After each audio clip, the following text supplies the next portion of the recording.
Shalom class, welcome to your favorite channel at Innocent MAPANDA Tutorials. Today we would like to revise paper 1, the one you are going to write next week. Right, so I have extracted a variety of questions from past exam papers.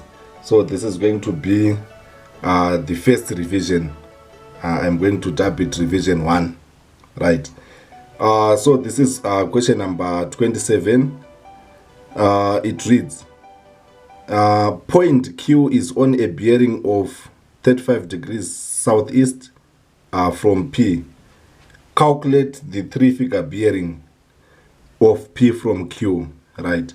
So before you move to the requirement of the question, you start by drawing a sketch diagram which represents the information. Point P is on a bearing of 35 degrees southeast from P, right? So to draw the sketch diagram for bearing questions, you start by the compass. Here is north, this is west, this is east, and this is south. I hope you are following, right? So if you are given the angle as 35 degrees southeast, something like this, it simply means that we are going to measure 35 degrees from the south pole to the eastern pole. So this is the south pole, right? Then we measure 35 degrees heading towards the east pole. So it means my angle is between south and eastern pole. I hope you are following, right? Then it is very important to identify the initial point. From point P, it simply means that P is the initial point. The initial point is placed at the center of the compass. I hope you are following. So I'm going to draw a line from the initial point P so that the line becomes a tangent with this arrow. I hope you are following. The angle between is 35 degrees, right? So at the end of this line, this is where point Q lies. I hope you are following, class. So I'm going to put a north pole at point Q, something like this, right? After the sketch, you then move on to the requirement of the question. Calculate the three-figure bearing of P from Q. So whenever you hear the words three-figure bearing, it is a bearing which is measured from the north pole, moving in a clockwise direction. So P from Q, it simply means you want to measure from Q, the north pole of Q, moving in a clockwise direction. I hope you are following.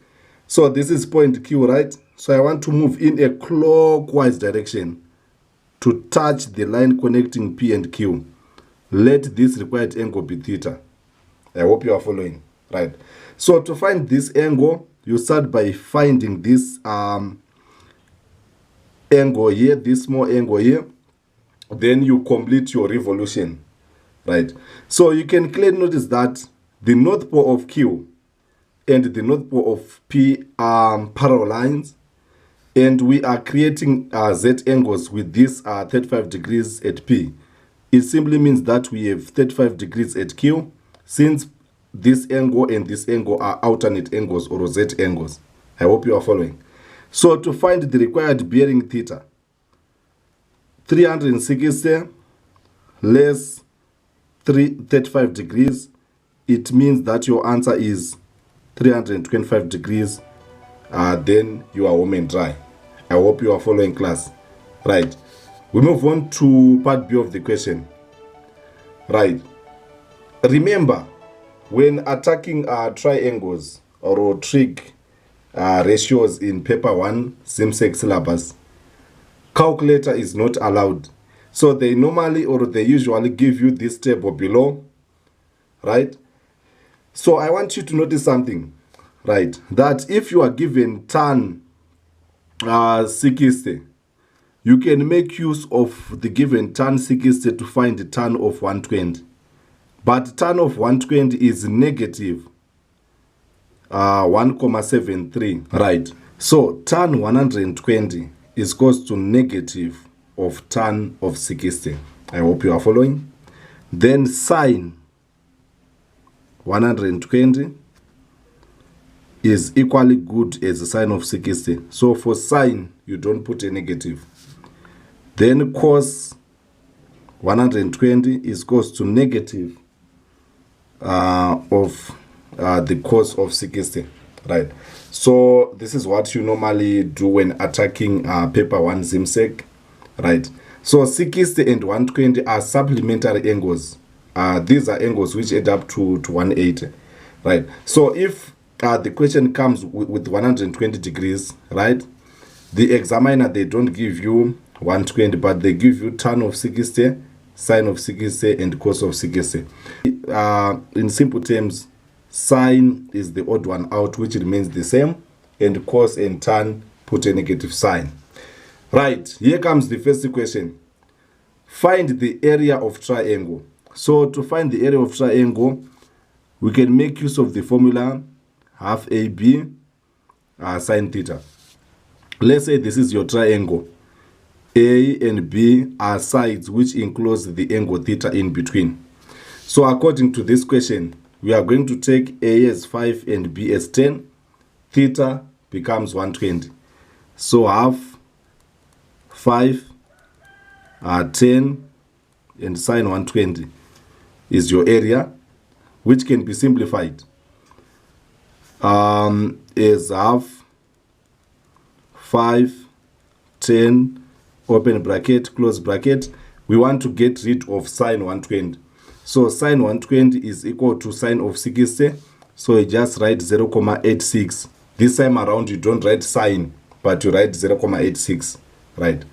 So 2 into 10 you get 5. 5 times 5, it gives you 25, where 25 is going to be multiplied by 0.86. When multiplying decimals, you start by ignoring the comma. So 25 is going to be multiplied by 86. 0 is a placeholder.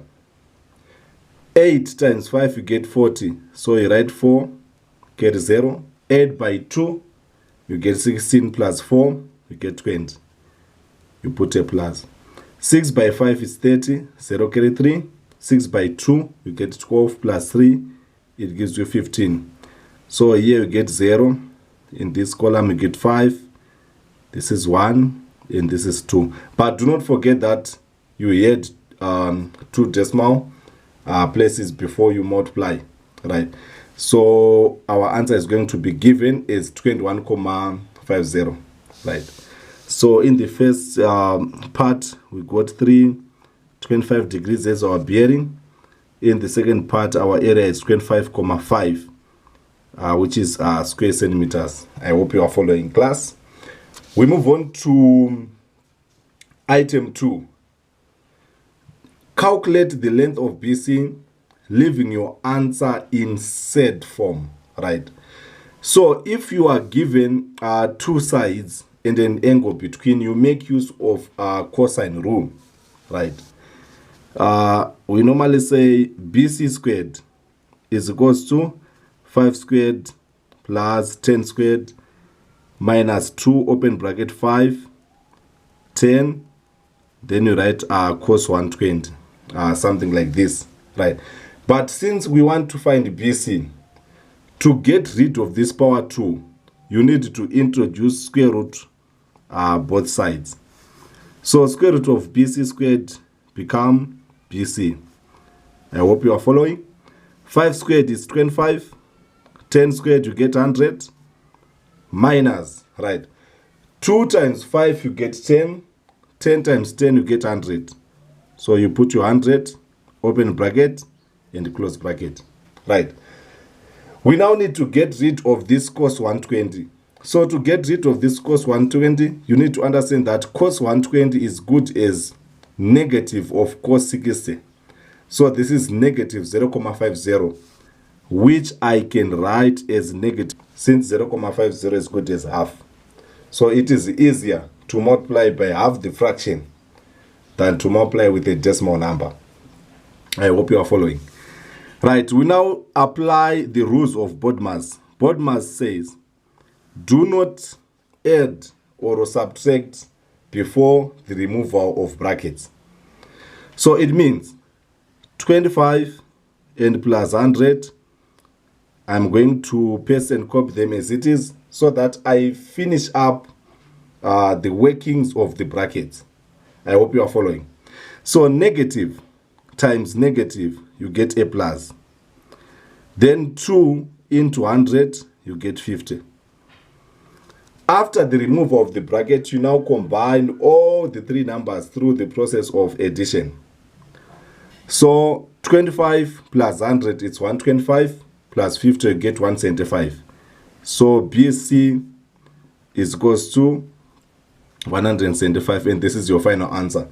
Why? Because the examiner says, leave your answer in said form.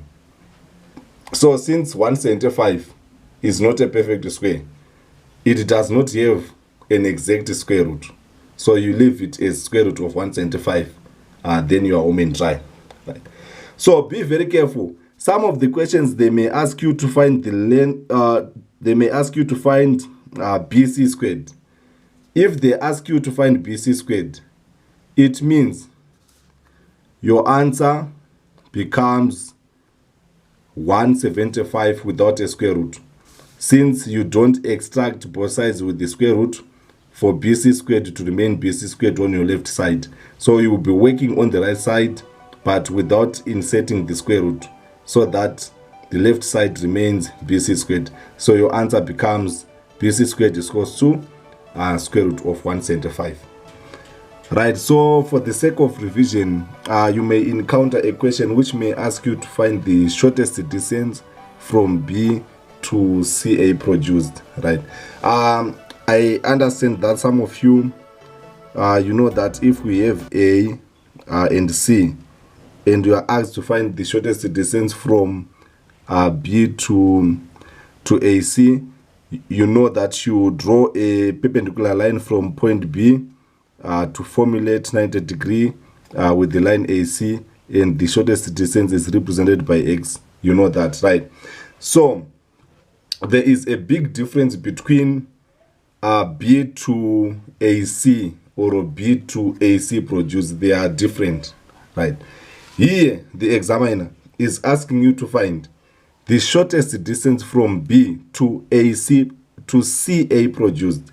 So CA produced and CA are two different statements, right? So for CA produced, you extend. Remember, C is starting from here, moving on your leftward direction. So you draw an extension line on the left side of A, something like this.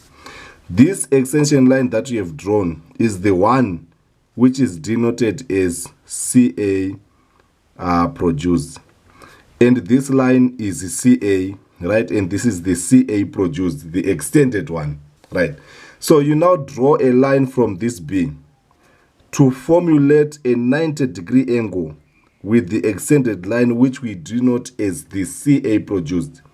Let the distance be represented by X. I hope you are following, class. So to find this X, you know that sum of angles on a given straight line, they add up to 180.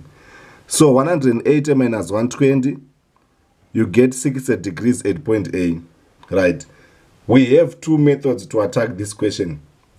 The first method is to make use of trig ratios, or you can make use of sine rule. But to make use of sine rule in paper 1, you need to know that sine 90 is 1. So that you say X is going to be divided by sine 60, right? X is going to be divided by sine 60 is equals to 5 divided by sine 90, since 5 is opposite to this 90 and X is opposite to 60. Then you cross multiply. X is equals to 5 sine 60 divided by sine 90. But remember, sine 90 is 1. So you just need to find 5 sine 60 since sine 90 is 1. I hope you are following. Then you need to remove this sine 60 and put the sine 60 on the given table. So the sine 60 on the given table is 0.86. So you write 0.86. You multiply 5 with the 0.86. So 86 times 5. 5 times 6, you get 30. Carry 3. 5 times 8, you get 40. Plus 3, it gives you 43. I hope you are following, class. But remember, we have 2 decimal places. So you get 4,30. So your answer becomes 4,3 centimeters, which is your shortest distance. Method number 2 is to understand that 5 represents the hypotenuse and the required x represents the opposite, since it is opposite to 60. Having hypotenuse and opposite, you can make use of the troubleshooter soccer tour, right? So O and H, they represent the trig sign.